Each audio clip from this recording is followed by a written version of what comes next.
Far too often, we only hear the negative things coming out of sports science in our industry because of the misrepresentation in the media. But obviously, there is a lot of bad things going on with people sort of pushing the boundaries and pushing the rules, bending them, etc. So what I'm here to do today is break down the 5 key myths around sports science and really bring to light all the positives that the sports science and the sports scientist practitioners can bring into your performance overall. So let's get into it.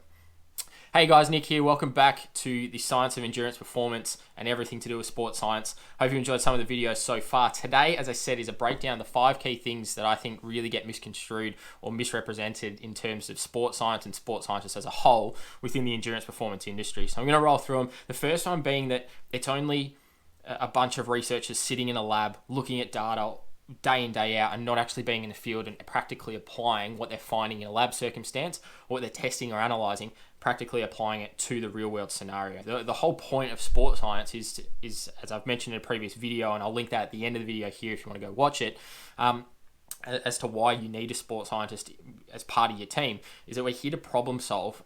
And some of that methodology does happen in a lab. I mean, there are some things that we need to control some environments to really make sure that we're getting very specific responses to certain stimulus, whether that be training, nutritional intervention, etc.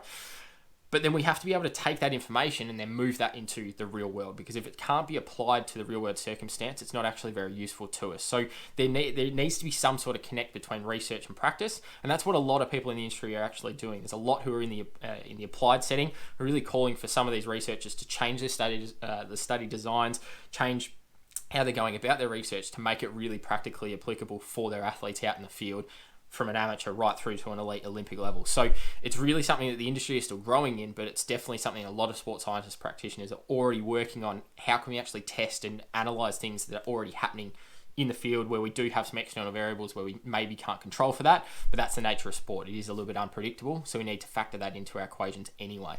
Second one is that it's only for the pros, and this comes back to my first video that I did a little while ago now, and you can go back and have a look at it.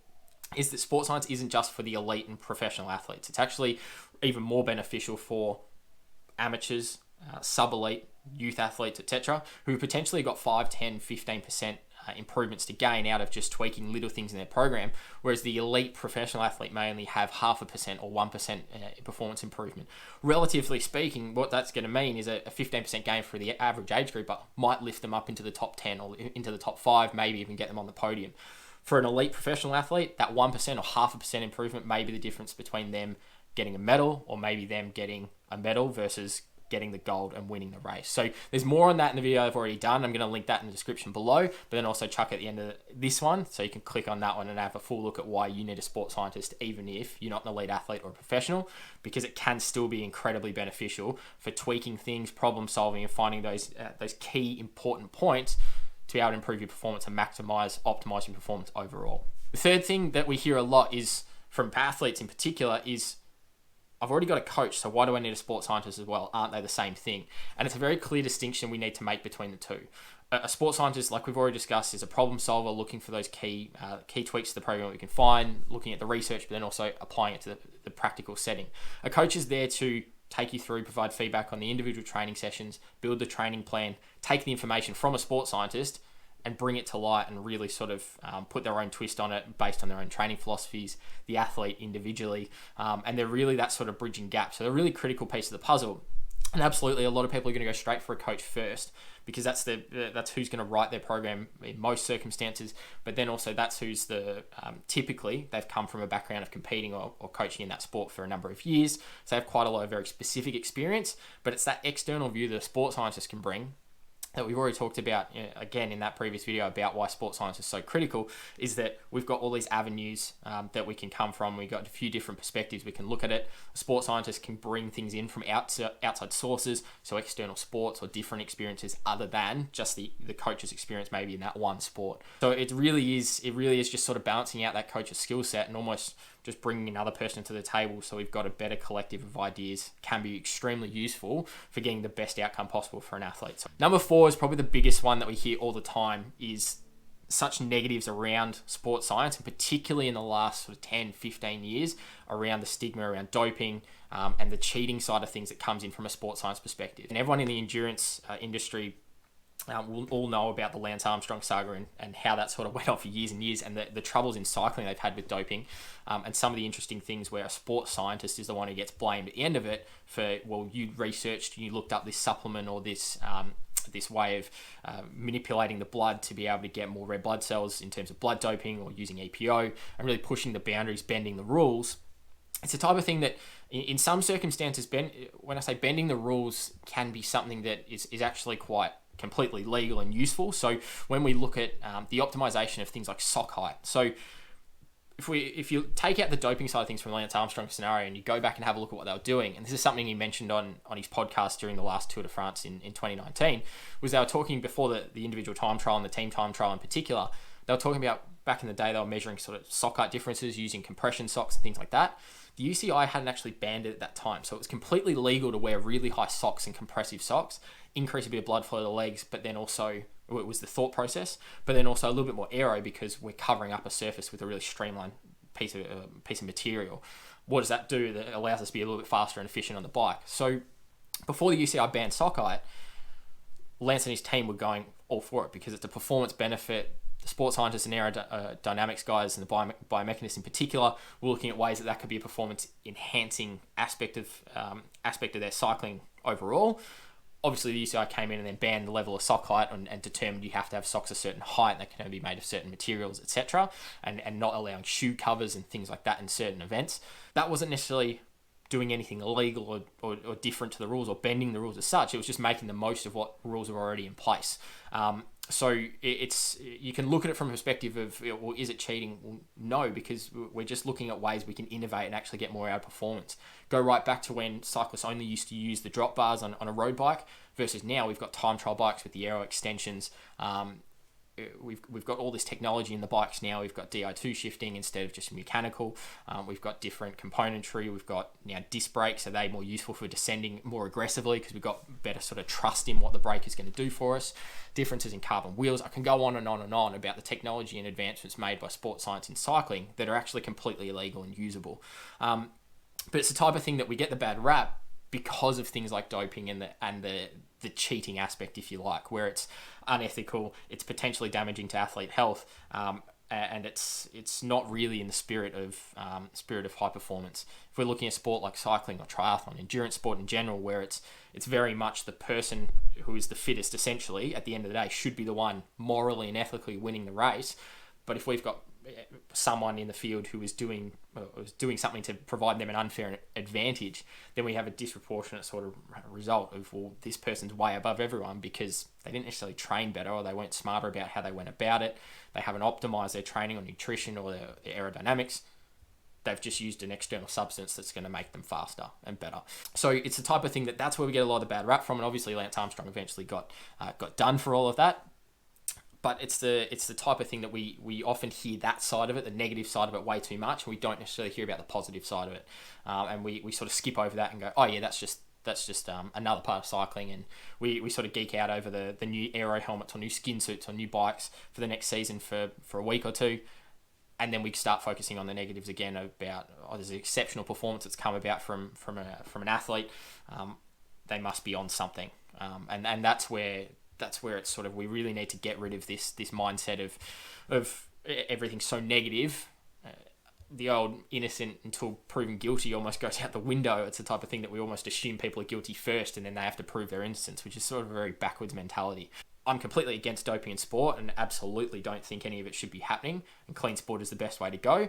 Some of it, things like socks, equipment and stuff, absolutely go for it and innovate and change things in componentry, all that is perfectly fine. It's the doping side of things that gives us a really bad rap. So don't necessarily focus all of your effort and energy on sports scientists. Sports science is just jabbing people with injections and playing around with bloods and test tubes and working through different supplements that are going to give you the edge.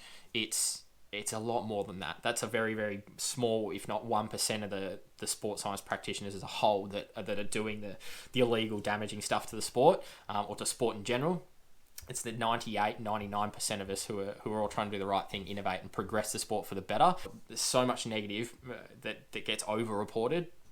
But there's all this positive that just doesn't even get talked about, and we need to start focusing on that positive, because sports science is super powerful for the progression and improvement of a sport. And I'd argue that sports science is the reasoning behind why so many sports are so much more advanced now than they were, say, 20 years ago.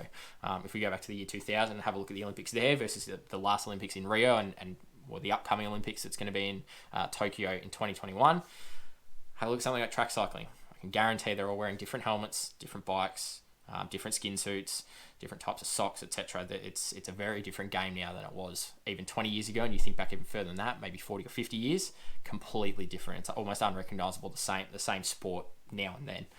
The last thing I want to touch on, number 5, and this is probably the biggest one that we hear all the time. I hear all the time from athletes, and this is what I guess the purpose of my channel is all about, is to bring some of the complexity and the jargon back down to a level that people can understand. Something that a lot of sports scientists and a lot of people in the industry get caught up on is the research and name-dropping researchers and name-dropping authors of journal articles and the statistics behind things. When we're talking to each other, it's okay. And I have this conversation sometimes with a lot of people where I sit there and go, I don't even know what you're talking about. Where are you pulling these words from? It almost sounds like you've just made that term up. But it's the type of thing that when you can sit in those conversations, you understand where the person's going with it.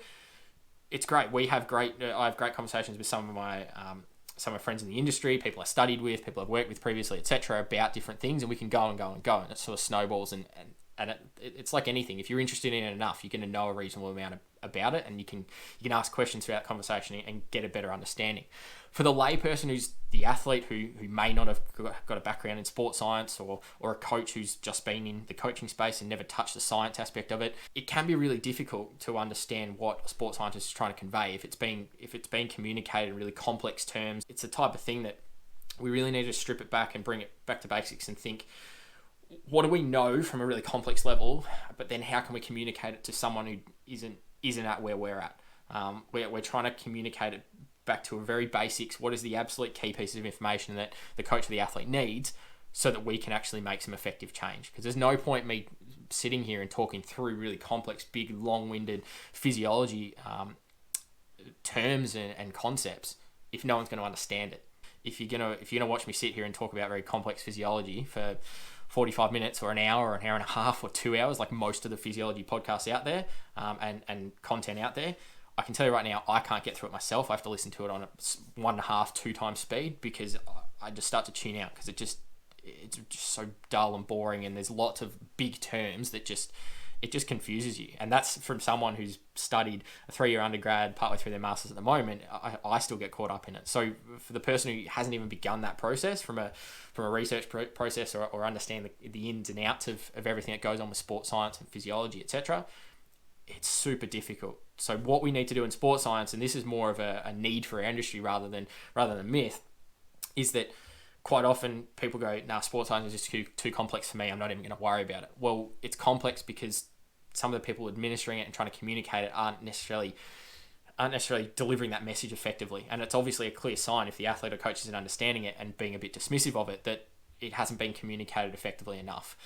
Like I said, this channel is all about bringing things back to basics, explaining things in a very easy to understand way, so that anyone watching it, whether you're an athlete, a coach, you've just coming into endurance sport for the first time, you're a sports science student, or whoever is watching these videos, that everyone can understand it regardless of your background. You don't necessarily need to have a degree or an advanced degree or have to be working in the industry for years and years and years to get what I'm saying. Use some very simple terminology to be able to talk through sometimes some very complex topics and complex concepts. But by bringing it back simple, we can all be on the same page and we all get through it together, and hopefully a few of you can take something out of it. So they're really the 5 key myths, or the 5 key negatives, I guess, that get talked about in sports scientists and sports science overall. But why really it's the opposite, and we need to just change our mindset around some of the negatives and bring it right back to the large positives that sports science can bring from an innovation and improvement of the sport perspective. Hopefully enjoy this video. If you've got any questions, leave them in the comments below. Plenty more content coming soon, so please hit the subscribe button and the bell for advanced notifications of when videos do drop. And we'll see you in the next one.